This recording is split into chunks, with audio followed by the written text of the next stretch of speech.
Hi, everyone.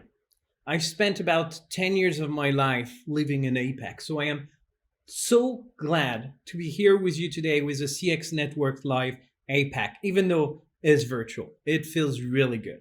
My name is Julian Rio. I am AVP Associate Vice President of International Marketing for Ring Central, a company that focuses on simpler communications, helping people to communicate internally with better tools to increase collaboration and communication, and externally to get closer to your clients and customers through contact center and digital plus voice communication solution. But I'm also CCXP, Certified Customer Experience Professional. This is truly my passion. That's what I live by each and every day. And I'm really thrilled to be able to share some of it today with you. I'm also the founder of the CX Therapy, a new way for me to moan each and every week about disastrous customer experiences and how company could get better on the CX space. But what I want to talk to you about today is really about how to rethink the whole customer experience journey in a post pandemic world.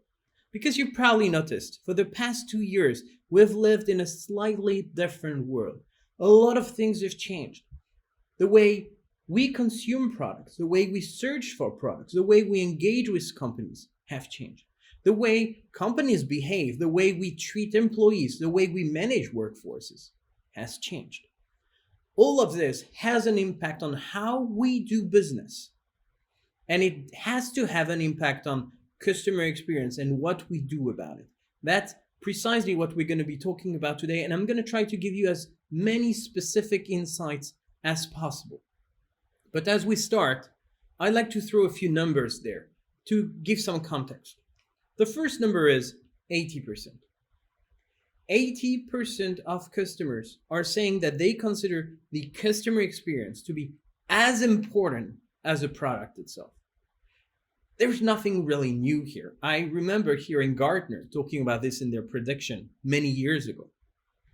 But it's even more important today than it has ever been before, because we now live in a world where innovation is so difficult.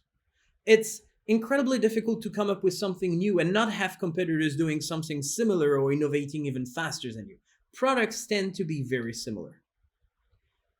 We live in a world where it's incredibly difficult to have competitive pricing because everything is public. It's so easy for customers, for consumers to compare. So competing on pricing is very difficult, especially that if you always have to be the cheapest one, you may actually kill your margin and your business in the long run.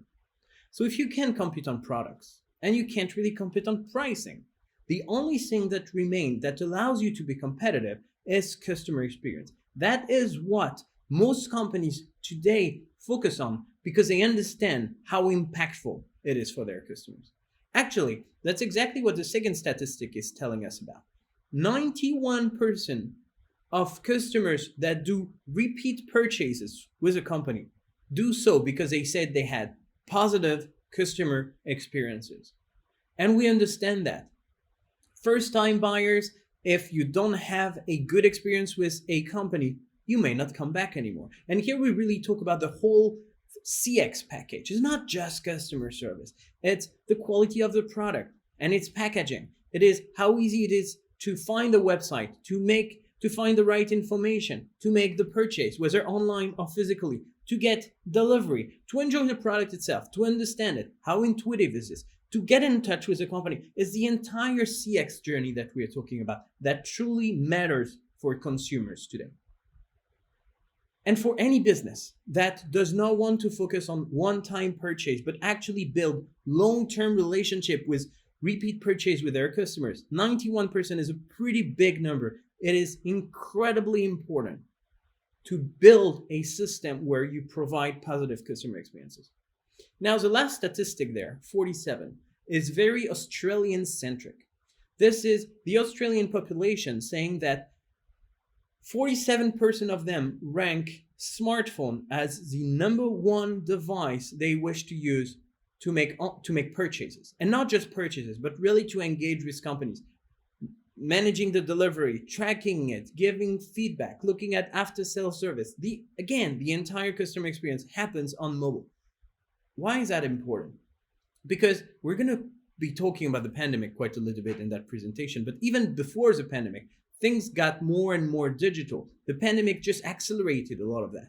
But people do care for smartphones, even when they're home. We probably all have a computer at home by now. But even then, you like to use a smartphone because it's kind of an extension of your arm. That is the most convenient thing you're going to be using. And the reason for that is we use our smartphone for everything, for finding answers on Google, for checking on our friends' lives on Instagram, TikTok, Facebook. We use it to engage with our friends and family through WhatsApp, Facebook Messenger, SMS, and so on. So it just makes sense that we want to continue using that exact same device when we engage with the brain. So with that in mind, let's jump into what has changed through the pandemic. Because I said it, the world has changed. Your customers have changed. But can we get a little bit more concrete on what that means? I'm going to take my personal example for a second. I'm a Parisian. I love going out, spending time in restaurants, enjoying good food. Before the pandemic, I really enjoyed going to the supermarket once a week, checking fruits and vegetables on my own, smelling them, making sure I would buy the best possible product. And the pandemic happened. I never got food ordered or delivered to my home previously, but with the pandemic, that was the only way to survive. So I started using different services for restaurant delivery directly to my home